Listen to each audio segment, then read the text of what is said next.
Hello guys, നമ്മളിന്ന് ഞാനും എൻ്റെ സിമിയും കൂടി അവളുടെ പല്ല് കാണിക്കാൻ വേണ്ടിയിട്ട് പിന്നെ KMC വന്നത് കേട്ടോ. അപ്പം ഞങ്ങളിന്ന് അവൾക്കിന്ന് റൂട്ട് കനാലിന് പറഞ്ഞ ഡേ ആയിരുന്നു. അപ്പം ഞങ്ങൾ രാവിലെ തന്നെ അവിടെ എത്തി. അവളുടെ ടൈം 11 o'clock ആയിരുന്നു പറഞ്ഞപ്പോൾ ആ സമയപ്പോഴത്തേക്കും നമ്മൾ അവിടെ എത്തി. അവിടെ ചെന്ന് കുറച്ച് കഴിഞ്ഞപ്പോൾ അവളെ കാണിക്കാൻ കയറിയപ്പോഴാണ് മനസ്സിലായത് അവളുടെ ഡോക്ടർ ഇന്നില്ലെന്ന്. അപ്പോൾ ഞാൻ വിചാരിച്ചു ഞാനും ജസ്റ്റ് എൻ്റെ പല്ലൊക്കെ ഒന്ന് കാണിക്കാമെന്ന്.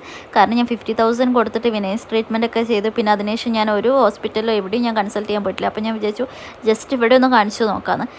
അങ്ങനെ ഞാൻ കൺസൾട്ട് ചെയ്തു. അപ്പോൾ അവർ പറഞ്ഞു എനിക്ക് കുഴപ്പമൊന്നുമില്ല, പല്ലിന് കുഴപ്പമൊന്നുമില്ല, ജസ്റ്റ് വേണമെങ്കിൽ ഒന്ന് ക്ലീൻ ചെയ്യാമെന്ന് പറഞ്ഞു. അങ്ങനെ ഞങ്ങൾ ക്ലീൻ ചെയ്യാമെന്ന് വിചാരിച്ചപ്പോൾ എനിക്ക് പല്ലിന് ഭയങ്കര സെൻസിറ്റിവിറ്റി ആയിരുന്നു. അപ്പോൾ ഡോക്ടർ ഫസ്റ്റ് പറഞ്ഞു നമുക്കൊന്ന് ചെയ്ത് നോക്കാമെന്ന്. പിന്നെ ഡോക്ടർ പറഞ്ഞു നീ ഒരു 1 hour കഴിഞ്ഞിട്ട് പോവാം, ഫുഡൊക്കെ കഴിച്ചിട്ട് പോവാം. അവിടുത്തെ ക്യാൻറ്റീനിൽ പോയി ഫുഡൊക്കെ കഴിക്കാൻ പറഞ്ഞാൽ നമ്മൾ ഫുഡൊക്കെ കഴിച്ചു വന്നിട്ട് ഡോക്ടർ പിന്നെ അവിടെ ചെന്നപ്പോൾ പറഞ്ഞു വേണ്ട, നമ്മൾ ഇന്ന് ചെയ്യുന്നില്ല, നീ ടൂത്ത് പേസ്റ്റ് യൂസ് ചെയ്തിട്ട് പിന്നെ ഒരു 1 month അല്ലെങ്കിൽ ഒരു 3 month വിട്ടിട്ട് വന്നിട്ട് നമുക്ക് ചെയ്യാമെന്ന് പറഞ്ഞു. അപ്പോൾ അത്ര പെയിൻ ഉണ്ടാവില്ല എന്ന് പറഞ്ഞു. അപ്പോൾ ഇത്രേ ഉള്ളൂ ഗൈസ്. Bye bye. എല്ലാവരും ലൈക്ക് ചെയ്യുക, ഷെയർ ചെയ്യുക, സബ്സ്ക്രൈബ് ചെയ്യുക. Love you all.